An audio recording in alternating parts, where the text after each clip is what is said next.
Hola, buenas tardes. Mi nombre es Kepa Valparta, soy médico oftalmólogo y actualmente soy fellow del Servicio de Cirugía Refractiva en el Instituto Universitario de Oftalmobiología Aplicada de IOA y en la Universidad de Valladolid.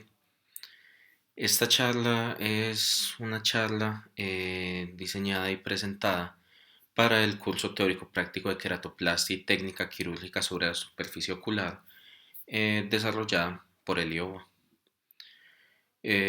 Primero que todo quisiera agradecerle en la creación de esta charla. Tuvo mucho que ver al doctor David Galarret del servicio de polo anterior del Hospital Clínico Universitario de Valladolid y del IOBA.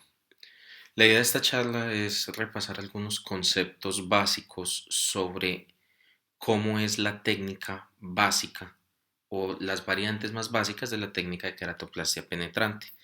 Es enfocada especialmente para oftalmólogos que recién están comenzando sus entrenamientos para el trasplante de córnea. Existen actualmente muchas patologías que pueden terminar requiriendo un trasplante de córnea o una queratoplastia.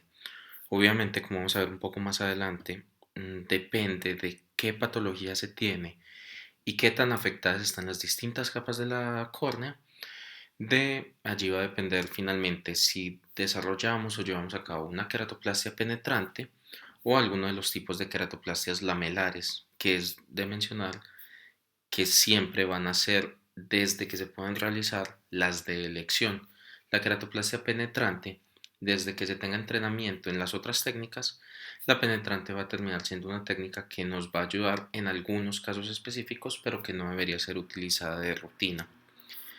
Entre las distintas indicaciones pueden estar las que ven en sus monitores, los traumas químicos, las opacidades corneales o leucomas por cualquier motivo, los queratoconos, pero finalmente todas estas van a depender, como ya habíamos dicho, de qué capas están afectadas y si no se puede hacer una queratoplastia lamelar, finalmente se hace una penetrante.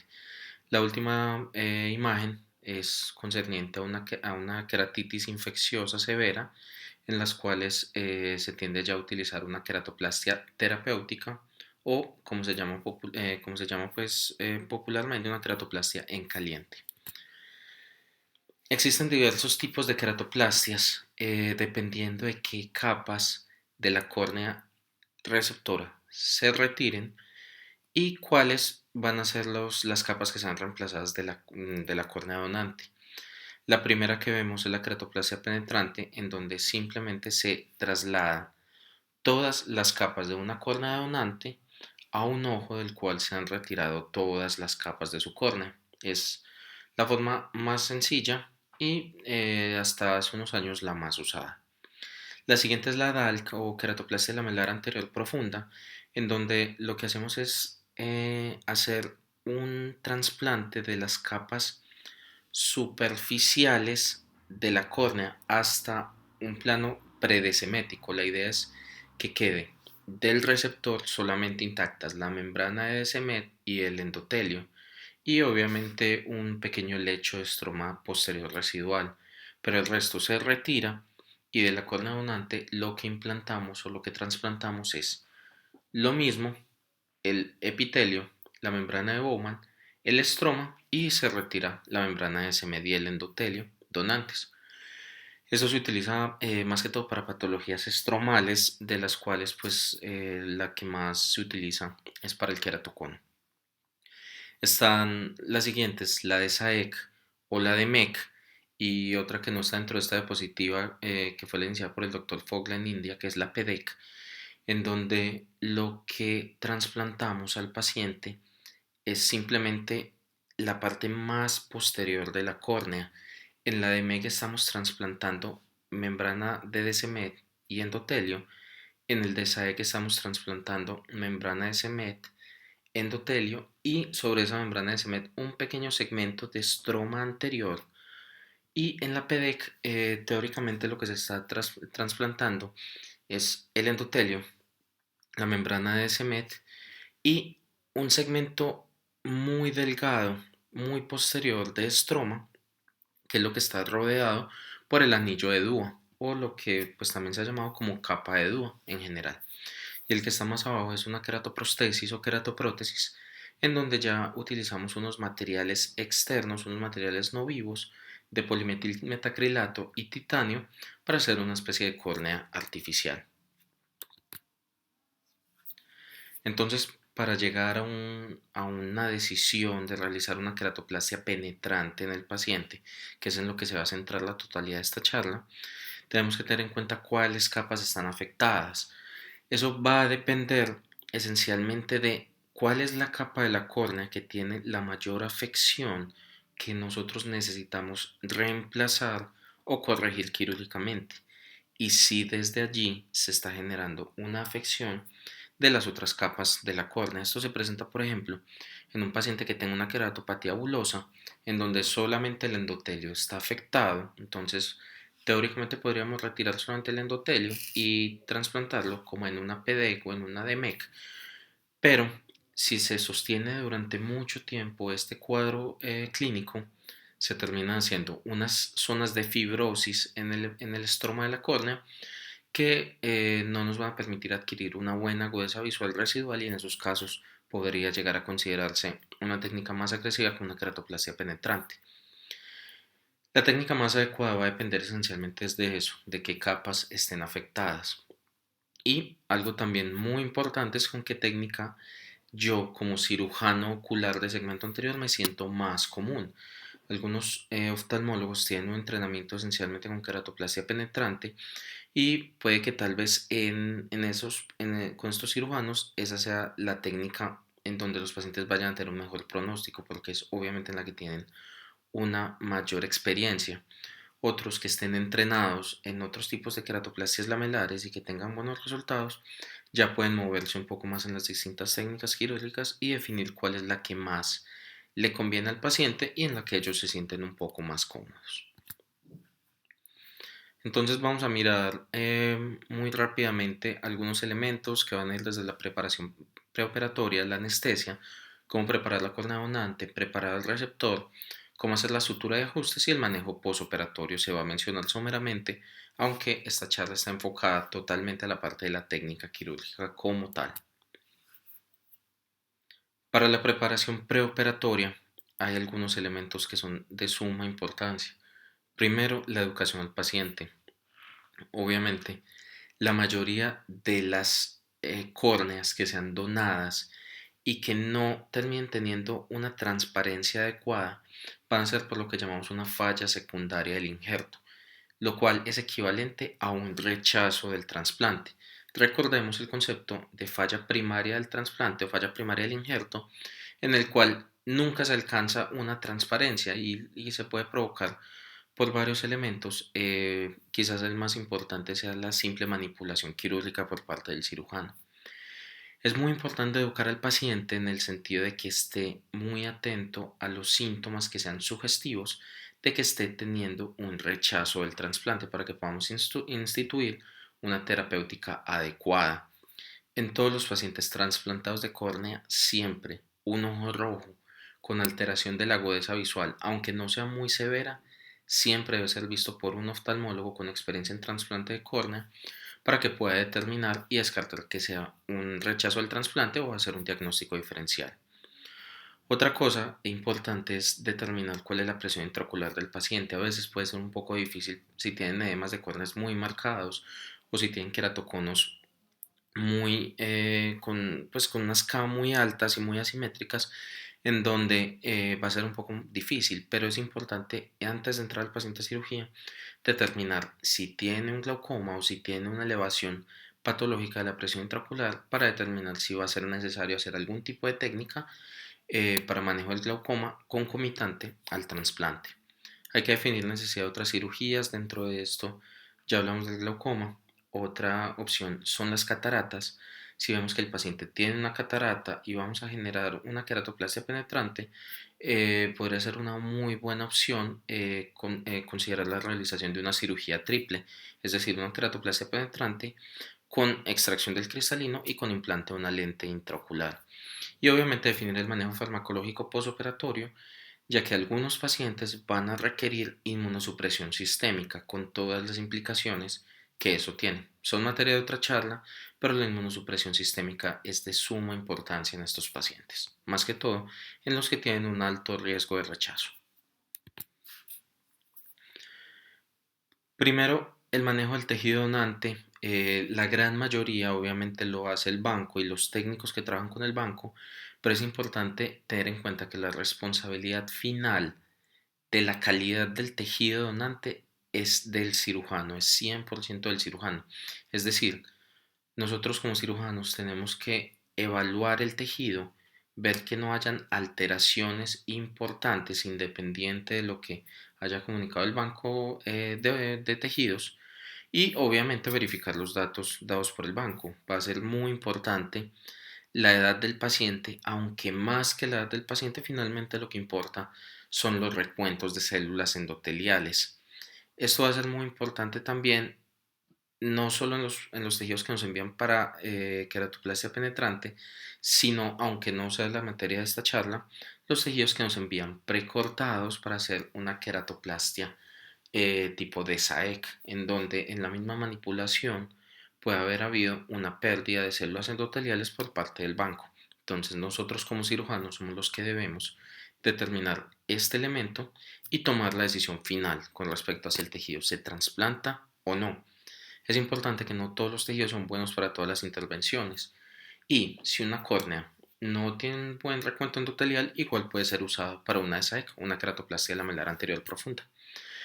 En cuanto a si cultivar o no el anillo corneoescleral que queda luego de la trepanación y el trasplante, aún es materia de, no hay una concordancia o no se ha podido llegar a un acuerdo. Algunos cirujanos hablan que se debería cultivar todos los anillos corneoesclerales en caso de que el paciente tenga una infección del sitio operatorio. Algunos dicen que no es necesario porque tiene un muy bajo rendimiento diagnóstico y predictivo. Entonces, ese elemento queda un poco a discreción del mismo cirujano. Otra cosa importante es anticipar la hemorragia supracoroidea, que es muy probablemente la complicación ocular más temida, en donde si no se controla, puede haber una expulsión severa e irreversible de los tejidos del ojo.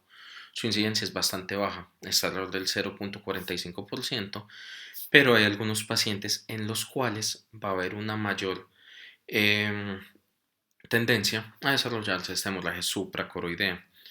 Los principales factores de riesgo son las cirugías oculares previas, principalmente cirugías de vitrio y retina, hipertensión arterial, anticoagulación y aterosclerosis. En estos pacientes lo más importante es hacer un adecuado control de la presión arterial, un control de la ansiedad y control de la taquicardia. Debido a todos estos elementos, se podría considerar hacer anestesia general en los pacientes que tengan este tipo de factores de riesgo. Y obviamente lo más importante es que si llegamos a sospechar que esté ocurriendo una hemorragia supracoroidea, lo más importante para el control y manejo en esos casos es cerrar el ojo lo antes posible. Obviamente, cuando se tiene un ojo a cielo abierto, en una queratoplastia penetrante, esto es bastante complejo, pues si no, no existe una forma técnica de hacerlo de forma inmediata, pero tratar de cerrar el ojo lo antes posible. Con respecto a la anestesia, va a depender mucho de las preferencias de cada cirujano de forma individual. Algunos cirujanos abogan por utilizar anestesia general en todos los pacientes, otros abogan por hacer una anestesia loco-regional y utilizar anestesia general solo en algunos pacientes. Las indicaciones en donde definitivamente se necesita una cirugía, una anestesia general, es los pacientes pediátricos. En ellos, obviamente, por la falta de colaboración, va a ser absolutamente necesario que se haga una cirugía bajo anestesia general. Se podría considerar en los pacientes con factores de riesgo para hemorragia supracoroidea y en los demás pacientes queda bastante al gusto del cirujano y obviamente supeditado a las condiciones clínicas del paciente. Se inicia la preparación quirúrgica bajo las técnicas que todos conocemos para cirugía ocular. El lavado con yodopovidona, 10% periocular, 5% en conjuntivas, dejarlo actuar durante aproximadamente unos 5 minutos, colocación de trapos estériles o de campos estériles y la exposición ocular. Con el blefarostato, tratar de no hacer mucha presión sobre el ojo, es decir, no tener el blefarostato más abierto de lo que sea necesario, y en algunos pacientes que tengan un enoftalmo relativo o que tengan una fisura palpebral bastante estrecha, podría ser necesaria la realización de una cantotomía. Lo importante para hacer una buena intervención quirúrgica es tener una muy buena exposición del globo ocular. Lo siguiente es el anillo de fijación. Esto va a depender mucho del gusto del cirujano. El anillo de fijación es algo que se utiliza y que se fija a la piel esclera, es sencillamente previniendo que haya una deformación severa de la esclera que no nos permita mantener una adecuada homeostasis intraocular. Entonces, por eso se fija la piel esclera, se fija generalmente con 3 puntos. Algunos lo utilizan con más, pero esencialmente 3 puntos es suficiente, teniendo en cuenta que la mesa de 3 patas es la única que no cojea y de esta forma nos va a permitir tener una mejor estabilidad del globo ocular. Algunos blefarostatos vienen con un anillo de fijación ya incorporados, pero el más común es simplemente un anillo de Flieringa. Algunos cirujanos los utilizan en todos los pacientes. Podría ser una buena técnica cuando apenas esté iniciando en la práctica de la queratoplastia penetrante, pero las indicaciones precisas para colocar un anillo de fijación epiescleral o un anillo de Flieringa son los pacientes afáquicos, los pacientes pseudofáquicos o en los pacientes que tengan una debilidad escleral marcada y crónica, es decir, los pacientes con queratocono, los pacientes con miopía alta y los pacientes pediátricos.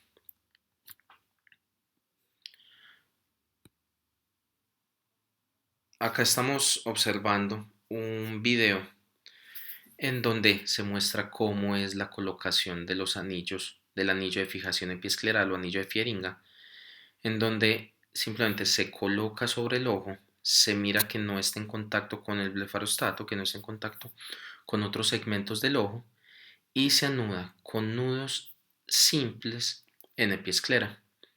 Luego se cortan, se pueden dejar algo largos los cabos, ya que finalmente al terminar la cirugía vamos a retirar el anillo de Flieringa.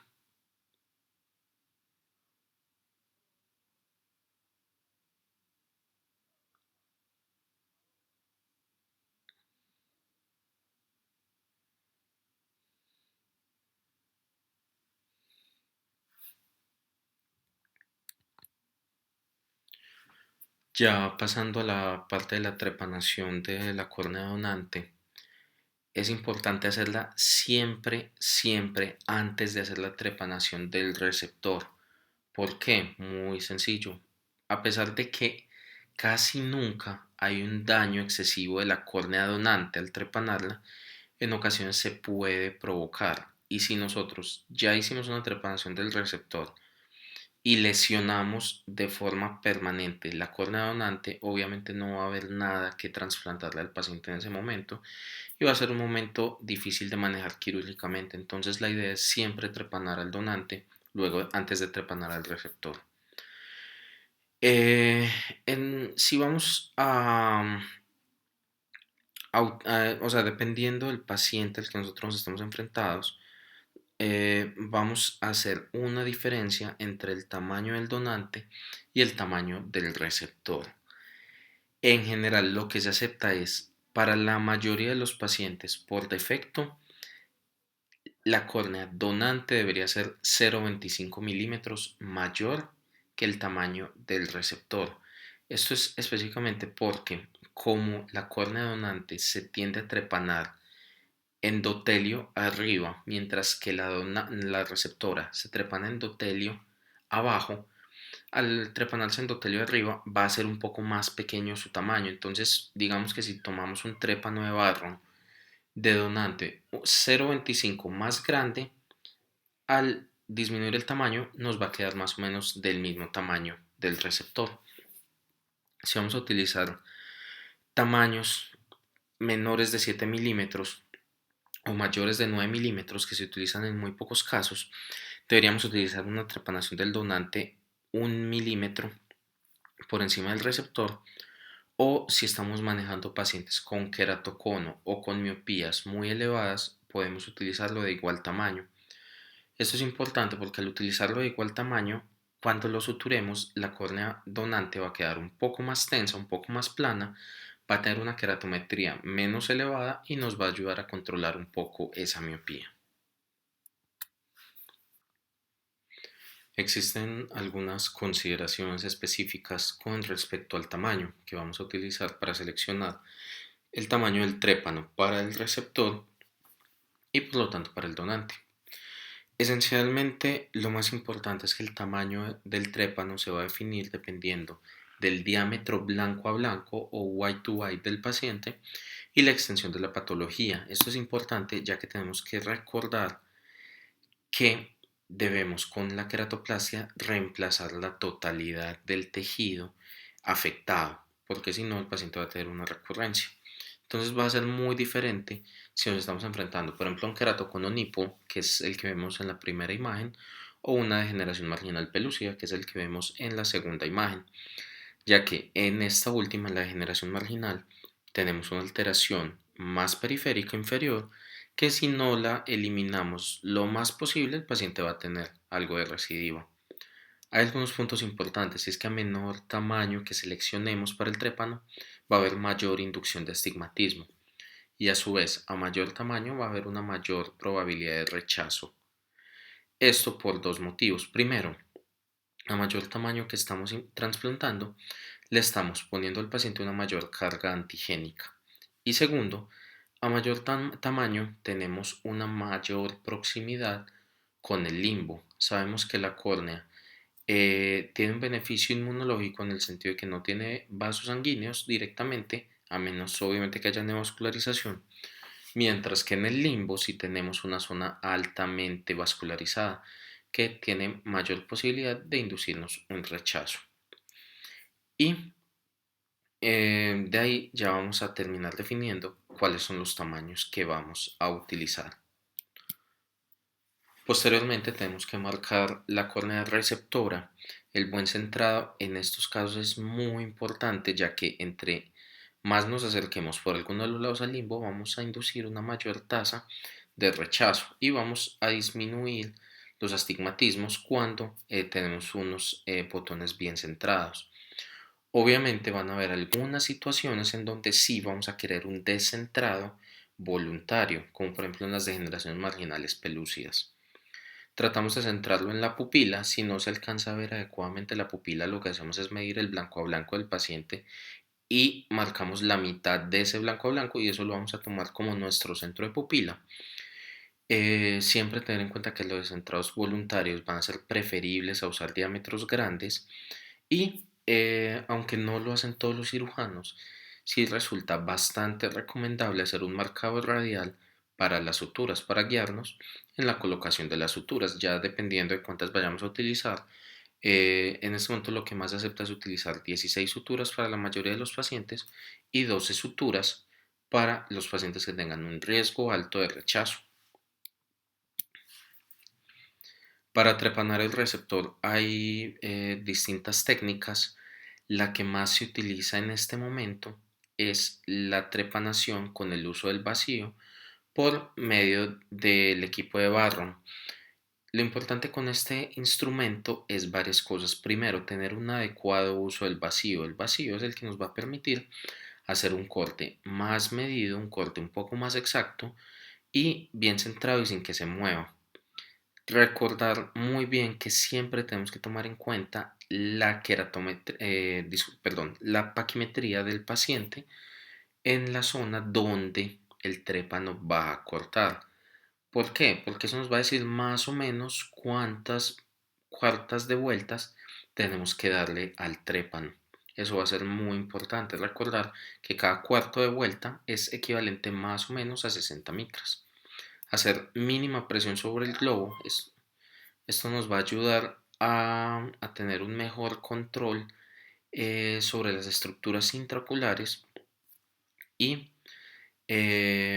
tomar una decisión con respecto a si queremos ingresar completamente a cámara anterior con el trépano, es decir, seguir dando vueltas hasta que veamos la primera salida de humor acuoso y en ese momento ya seguir con otros instrumentos como el 15 grados y las tijeras de córnea, o si más bien dar vueltas con el trépano hasta que ya sintamos que hemos pasado más o menos un 80-90% de la profundidad de la córnea, retirar el trépano e ingresar por primera vez a cámara anterior directamente con el cuchillete de 15 grados. Finalmente, después de que ya hayamos comenzado la trepanación, el resto se completa con tijeras de córnea y la rebaba se quita con tijeras de vanas. Lo importante es hacer la menor movilización posible del ojo y tratar obviamente de no hacer presión sobre el mismo. Luego de la trepanación, mientras la vamos terminando, es muy importante mantener una montaña de viscoelástico que nos va a proteger las estructuras y luego de que hayamos quitado toda la córnea receptora y la rebaba con las tijeras de vanas, vamos a hacer un traslado del botón de córnea al receptor. En este momento estamos viendo todos los pasos un poco rápido, más adelante vamos a ver un video de la cirugía en donde vamos a ir repasando un poco más los distintos pasos de la misma. Con respecto a la sutura del tejido, pues la verdad se ha avanzado bastante con las técnicas. Hay algunas técnicas existentes actualmente con sus pros y sus contras. Vamos a mirarlas un poco más detenidamente más adelante. Inicialmente incluso las suturas se hacían sin tocar directamente o sin penetrar directamente la córnea donante, que es lo que se comenzó a hacer acá en España cuando se hacían los trasplantes de córnea, en donde se hacían las queratoplastias cuadradas. Este tipo de queratoplastias cuadradas no se sostenían por medio de suturas que atravesaran la córnea donante, sino que simplemente se hacían puntos en la periferia, en la córnea receptora, y quedaban por encima de la córnea donante. Entonces no permitían que se saliera. Y por la forma en que era cortado el cuadrado, no se iba hacia cámara anterior. Pero finalmente es una técnica que ya hoy en día no se usa y es más una curiosidad. Con respecto a la sutura del tejido, lo importante y los objetivos es esencialmente mantener una homeostasis del contenido intraocular y mantener la córnea donante en posición. Esos son los objetivos principales. El objetivo secundario, obviamente, es tratar de inducir el menor astigmatismo posible. Hay distintas técnicas de sutura, cada una con sus pros y sus contras. Es muy importante que, como vemos en la imagen de la zona de arriba, la sutura nunca debe ser transfixiante, nunca debemos penetrar la totalidad de la córnea, porque esto nos va a permitir que haya un paso bastante fácil desde el medio externo al medio interno y nos va a aumentar el riesgo de una endoftalmitis que ya sabemos que en cualquier ojo y más en estos operados es un desastre. Existen varias técnicas de sutura. La primera, la que ven en la zona superior, es la sutura interrumpida. Se hacen puntos simples con nylon, generalmente nylon 10 ceros. Se hace de 12 a 16 puntos. Es quizás el tipo de sutura que más se utiliza en este momento, tanto en España como en Colombia. Tiene la ventaja de que es probablemente la más fácil de hacer y que nos permite hacer un seguimiento y un manejo de cada punto de forma individual. Es decir, en caso de que haya una ruptura de uno de los puntos, obviamente no va a haber una licencia total de la herida y posteriormente cuando estemos haciendo un manejo del astigmatismo posoperatorio del paciente, podemos hacer cortes selectivos de las distintas suturas para ir manejando ese astigmatismo. Hay otra que es la sutura interrumpida y continua, que es la que vemos en la zona inferior, en donde se hacía precisamente eso, unir suturas continuas con pues una sutura continua con varios puntos interrumpidos. Hoy en día no se utiliza mucho esta técnica, se suponía que hacía un mejor control del astigmatismo y sí lo hacía, pero tenía la desventaja de que generaba una mayor traumatización sobre los tejidos. Entonces, hoy en día no está tan en uso. Los siguientes son la sutura continua simple y la sutura continua doble. En la sutura continua, que hay varios tipos, está la torque y la antitorque y la sin torque, dependiendo pues de la forma en que se haga la sutura. Es un tipo de sutura que es un poco más complejo técnicamente de hacer y tiene el gran problema de que si llega a haber una ruptura de la sutura, hay esencialmente una pérdida prácticamente total de la fuerza en la zona de la córnea donante y puede haber obviamente una liberación de la córnea donante. Si el paciente consulta rápidamente, se puede ingresar de forma urgente a cirugía y manejarlo, ya sea volviendo a hacer la sutura completa o haciendo un salvamento de la sutura, que es simplemente atar un cabo de una sutura nueva al cabo que está roto, terminar la sutura y volver a atar un extremo al cabo que estaba roto al otro lado. Pero puede ser un poco más difícil y obviamente manejar el astigmatismo es más difícil. No se puede hacer un corte de puntos individuales, sino que el manejo del astigmatismo se hace por medio de la rotación de la sutura, lo cual obviamente tiene un poco más de complicaciones.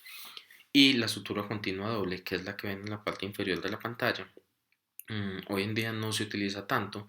Se utilizaba una sutura en un sentido con un nylon 10 ceros y una sutura en el sentido contralateral con un nylon 11 ceros.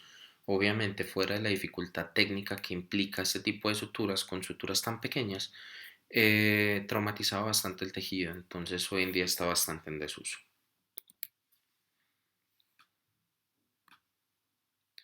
En este momento estamos viendo una queratoplastia penetrante, en donde vamos a repasar un poco los distintos pasos.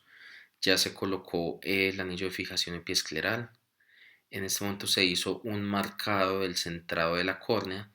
De todas formas, se está haciendo un marcado en el centro de la pupila para ayudarnos a centrar adecuadamente el trépano. Volvemos a colocar el trépano con el vacío, verificamos que esté bien centrado y vamos haciendo poco a poco, de forma muy controlada, los pasos del trépano sobre la córnea receptora. Recordando que cada cuarto de vuelta es equivalente más o menos a 60 micras. Y en este momento ya se define si se utiliza el trépano hasta que se entre completamente a cámara anterior de forma muy cuidadosa, o si se utiliza hasta que hayamos pasado más o menos un 80-90% de la córnea y luego entramos a cámara anterior con uso de otro instrumento. En este momento se libera el vacío y vamos a entrar en cámara anterior. La idea es, después de que hayamos entrado en cámara anterior, utilizar viscoelástico, colocar una montaña de viscoelástico que nos va a permitir una mejor estabilidad del botón donante cuando ya lo estemos suturando, y nos va a permitir también mantener un adecuado control de las estructuras intraoculares y no va a permitir que el cristalino y el diafragma iliocristaliniano se vayan tan anterior. En ese momento ya vimos salida de humor acuoso, ya entramos a cámara anterior en esa zona y estamos inyectando viscoelástico en cámara anterior, colocando la montaña o la cama de viscoelástico. Posteriormente, con tijeras de córnea, tanto derecha como izquierda, se va haciendo una resección completa del botón corneano hasta que finalmente esté retirado completamente. Se coloca más viscoelástico. Esta montaña de viscoelástico es sumamente importante. Colocamos la córnea donante y se procede a suturar. Son muy importantes lo que se llaman los puntos cardinales, es decir, los 4 primeros puntos, porque estos 4 primeros puntos son los que nos van a determinar esencialmente cuánto astigmatismo va a tener el paciente. Ya después de que se colocan estos 4 puntos, ya esencialmente el pronóstico respecto al astigmatismo ya está prácticamente totalmente dicho. Entonces es de suma importancia que estos puntos, principalmente los 2 primeros, traten de que nos mantengan la córnea bien centrada, que no esté ladeada hacia ninguno de los lados y que estén con una buena presión, no demasiado ni muy poco. Recuerden que cualquier punto que veamos muy apretado o muy suelto, siempre tenemos la oportunidad de retirarlo y colocarlo nuevamente posteriormente. En este momento ya simplemente se procede a colocar los demás puntos con bastante cuidado. Si vemos que se está acabando el viscoelástico que tenemos en cámara anterior, se puede colocar más. Esto nos va a ayudar a protegernos un poco más las estructuras del ojo y también nos va a proteger el endotelio de la córnea donante para obviamente buscar una mayor claridad de la córnea. Finalmente, se terminan los puntos, se retira el viscoelástico y se retira el anillo de fijación epiescleral. Cuando hemos terminado la cirugía, es muy importante hacer un adecuado control del Seidel del paciente, es decir, verificar que en ningún segmento del botón esté habiendo una fuga de humor acuoso, que no haya una conexión directa entre el medio externo y el medio interno. Se hace un control con Wexel o con esponjetas para verificar que en ningún segmento haya salida de humor acuoso.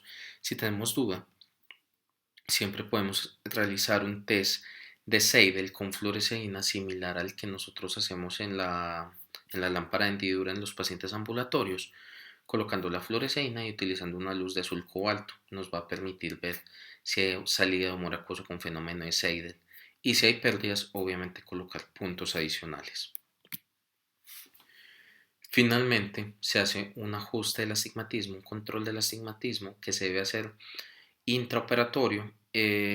Algunos cirujanos se lo hacen simplemente evidenciando si hay o no hay puntos más apretados, pero se puede hacer anillo, uso de alguno de los distintos tipos de anillos que se encuentran disponibles comercialmente, que lo que se hace es colocarlos sobre la córnea y ver los anillos que se encuentran reflejados.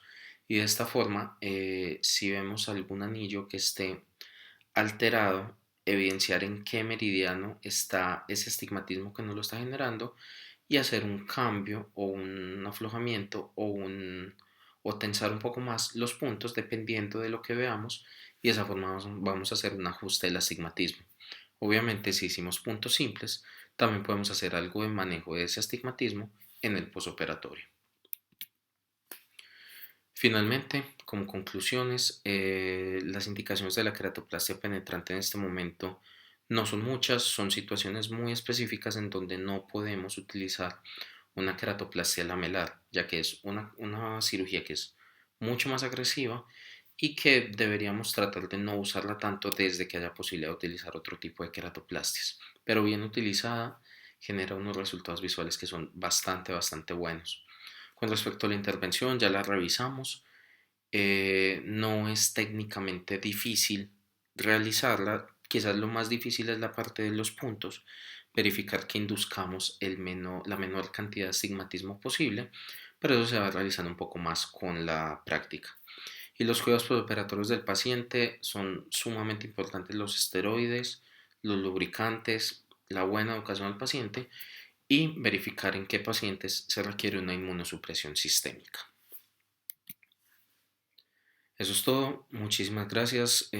Cualquier tipo de pregunta, obviamente mis datos de contacto están junto con este video y estamos en contacto.